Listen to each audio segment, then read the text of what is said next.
पैसे तुमच्याकडे असतील, लक्षात ठेवा, पाणी पाजायच्या वेळेला तुमचा पैसा तुम्हाला पाजणार नाही. प्रेमाने दोन माणसं जवळ गेली तरच ते पाणी देतील. हो, नर्सची ड्युटीची वेळ संपल्यानंतर ते म्हणेल 6 वाजले, मला घरी जायचंय.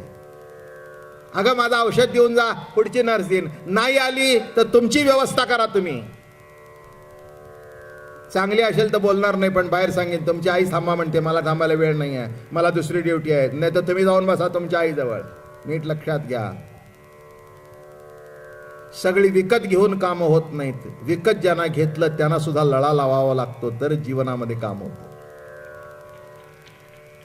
हे नाही समजलं तर काय प्रवचन ऐकता ना काय. आम्ही बाबा महाराजांना आयुष्यभर नाही, पुढच्या जन्मी ऐका, काही फरक नाही. महत्वाचा भाग आहे हा जीवनामध्ये, बर का. परमार्थ एवढ्या करताय, हा लोकसंग्रह कसा करताय, नाही का. माझी खात्री आहे इथे अनेक माणसं आहेत की जी माझ्या 5 फूट जवळ सुद्धा आली नाहीत. पण खरं सांगू का, ते माझ्या 5 फूट जवळ येऊ नका, पण मला असं वाटतं प्रत्येक येणारा माणूस माझा आहे. आणि आता खरं सांगतं, तुमच्या आत्म्याला सांगायचं, तुम्हाला नाही वाटत बाबा महाराज आमचा आहे, सगळं आयुष्य व्यर्थ आहे. म्हणून रास क्रीडेशिवाय जीवनामध्ये दुसरं काहीच नाही आहे. तात्विक दृष्टिकोनातून विचार करायचा, म्हणून त्या लेवलने विचार करावा, म्हणजे त्याच्यामध्ये काही वाईट आहे असं तुम्हाला वाटणार नाही. इथे रती घडतोय, माझा शब्द तुमच्या कानात शिरल्यानंतर जर परिवर्तन घडलं तर समजावा तिथे आत्मरती घडतोय. हा सिद्धांत लक्षात घ्या. काना वचनाची भेटी, किती गोड सांगितलं. कानामध्ये आणि वचनाची गाठ भेट झाली, झालं एकरूपता प्राप्त झाली. बोध पुत्र प्रेम बोध तिथे प्रगट झाला. तसं या ठिकाणी. आणि पण एक आहे, हे घडण्यापूर्वी जर अहंकार निर्माण झाला तर तो अहंकार आपल्याला लांब फेकून देतो. जीवनामध्ये जर माणसाच्या आयुष्यात कोण घात करत असेल त्याचा, तर अहंकार हाच घात करतो. याच्याबद्दलच बोलीन आणि उद्या पुढे सांगेन. काय घात करतो जीवनामध्ये आपला मंडळी.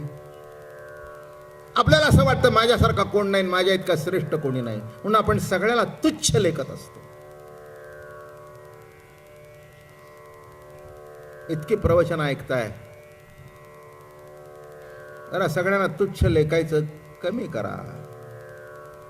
जो तो आपापल्या पदाच्या ठिकाणी श्रेष्ठच आहे, कोणी का असेना. बाबा महाराज आहे मोठा, मान्य आहे, लाखो माणसं मागे आहेत, मान्य आहे, पण इथे बसलेल्या माझ्या मातोश्री भगिनी, एक लहान मूल सुद्धा काही कमी मानायचं काही गरज नाही आहे. हे जर तुमच्या मनातलं गेलं नाही तर मग कशाची प्रवचन ऐकता आणि कशाचं कीर्तन ऐकता. हा, कोणी जर कुठे कमी जास्ती असेल तर गोड शब्दात त्याला सांगावं, त्याला तुच्छ लेखून नाही, हे करून नाही, बाबा असं कर रे, असं सांगावं. हा, हे असं तुमच्या वाणीत, बोलण्यात, वागण्यात बदल झाला म्हणजे आम्हाला कळतं. मी रोज प्रार्थना करत असतो, काय सांगतो ते नीट लक्षात घ्या. मानसपूजा तुम्हाला जे सांगतो ते मी करतो रोज. मानसपूजा झाल्यावर आज संध्याकाळी प्रवचन आहे बरं का, प्रभू पांडुरंगा, मला काय येतं नाही येतं विसरून जा, पण लोकांना आवडू दे बरं का. ते येत आहेत ना, ते समाधान घेऊन जाऊ देत. लक्षात ठेवा, इथे माणूस येतात ते तुमची हेटाळणी किंवा त्यांच्या घरामध्ये खाया प्यायला मिळत नाही म्हणून येत नाहीत, किंवा वेळ जात नाही म्हणून कोणी इथे बसत नाही आहे. त्यांना माहिती आहे 1 तास आपण प्रवचनाला जातो, तोच काहीतरी आनंद प्रेम रस घेऊन यावा, एवढ्या करता येतो. हे कधीही कोणी तुम्ही विसरू नका, मी विसरणार नाही, मी तर विसरतच नाही. सून तुमच्या समोर काय बोलते त्यापेक्षा मागे काय बोलते याला महत्व आहे, एवढं सासूबाईने लक्षात ठेवा. आणि सुनेने लक्षात ठेवावं की सासू आपल्या समोर काय बोलते त्यापेक्षा मागे लोकांना काय सांगते हे महत्वाचं आहे. बाप मुलाबद्दल मुलाच्या तोंडावर काय बोलतो हे जितकं महत्वाचं आहे, त्यापेक्षा तो मागे काय बोलतो मुलाबद्दल हेही तितकंच महत्वाचं आहे. एवढं जरी कळलं तरी अभिमान काय कळतो. अरे अभिमानच बाप मुलामध्ये वाकडा आणतो, अभिमानच पती पत्नीमध्ये वाकडा आणतो, अभिमानच भावाभावात वाकडा आणतो, अभिमानाच बहीण भावात वाकडं आणतो. अभिमानच नोकरामध्ये मालकामध्ये वाकडं आणतो. हे नीट लक्षात घ्या. हो, अभिमान बाजूला सारा. आणि वारकरी संप्रदायाचं ब्रीद तेच आहे. पंढरीच्या लोकांनाही अभिमान, पाया पडे जन एकमेका. एकमेकाच्या पाया पडण्याची जी प्रक्रिया सांगितली, लक्षात ठेवा. देवाच्या पाया पडणं निराळं, गुरुच्या पाया पडणं निराळं, आई वडिलाच्या पाया पडणं निराळं, आणि दिसेल त्याच्या पाया पडणं निराळं. फार फरक आहे. एक व्यक्ती आपल्यापेक्षा 50 वर्षांनी मोठी आहे, माळ घातल्यानंतर ती सुद्धा वागते. अरे बाबा, अरे वा वा वा, माळ घातली होय सोन्या. तोही वागतो पायावर डोक. अहो बाबा, तुम्ही माझ्या कसं पाया पडता? अरे लेकरा, मी तुझ्या पाया पडत नाही रे, आज तू वारकरी झालास. अभिमान नुरे आणि कोड अवघेची पुरे. ज्या वेळेला अभिमान संपतो, संसारात असू दे, परमार्थात असू दे, अध्यात्मात असू दे, अभिमान 3 प्रकारचे आहेत. उद्या सांग, कारण आता अभिमानाचा विषय आलेला आहे. ते सांगितल्याशिवाय पुढे मला जाता येणार नाही. कारण गोपिकांना अहंकार झाला. लक्षात ठेवा, चांगल्या कर्माचा सुद्धा अहंकार होऊन देऊ नका. तुमच्यावर देवाची कृपा झाली तर मिजास मिरवू नका. देवाने मला निवडलं याच्यातच माझं भाग्य आहे. देवाने मला निवडलं याच्यात माझं भाग्य आहे असं म्हणू नका. माझ्यासारखा कोणी नाही. केव्हा पडशील मागे सांगता येत नाही, सांगता येत नाही.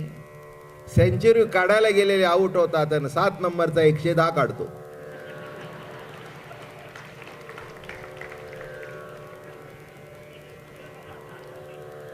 आता कळलं.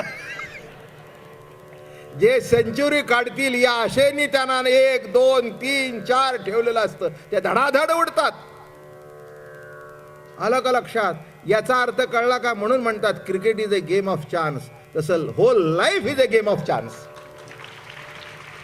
सगळ्याला जर आपण तुच्छ लेखत गेलो तर लक्षात ठेवा, एक दिवस जगत आपल्याला इतकं तुच्छ लेखेल की आपण 10 वेळा बोलवलं तर नाही कोणी जवळ सुद्धा फिरकायचं नाही.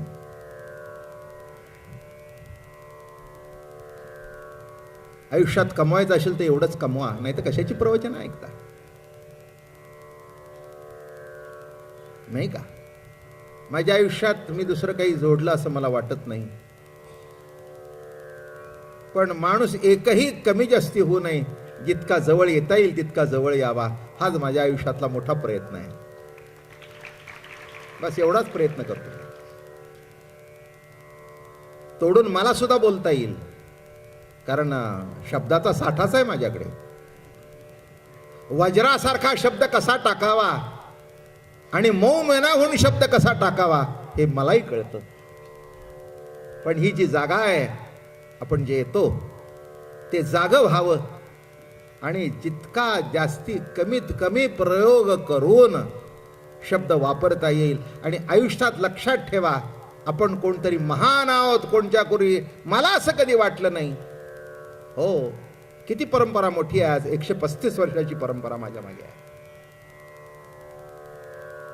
किती अहंकार वाटायला पाहिजे, नाही कधी वाटत.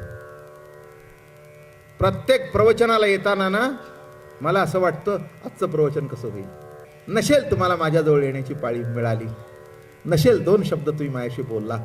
काही तर अशा आहेत की आयुष्यभर माझ्याशी येऊन सुद्धा बोलायचा शब्द मिळत नाही. एवढा लोकांचा रेटा असतो, गर्दीत कोणाला येता येत नाही. पण कधीतरी कुणीतरी येऊन भेटतो आणि सांगतो, महाराज काल प्रवचनातलं माझं तुम्ही सांगितलं. मी म्हटलं, अहो तुम्हाला भेटलं नाही. नाही हो, माझ्या करताच प्रवचन होतं. मला असं वाटतं इतक्या दिवशीची आपली प्रवचनाची सेवा सार्थकी लागली. हे बघा, प्रवचन काय, कीर्तन काय, परमार्थ काय. ज्ञात व्यक्तीवर आपण प्रेम करणं हे स्वाभाविक आहे, पण अज्ञात व्यक्तीवर सुद्धा प्रेमचा पाझर जावा एवढ्या करताही प्रवचन आहे. हे जर नीट कळलं, नाही तर काही नाही. शेवटी माणसं ऐकतात आणि म्हणतात आमचं आहे ते बरोबर आहे. संपाल, लिहून ठेवा, प्रवचनातला शब्द आहे संपाल. बर का? हो, अहंकार कुठे शिरेल सांगता येत नाही.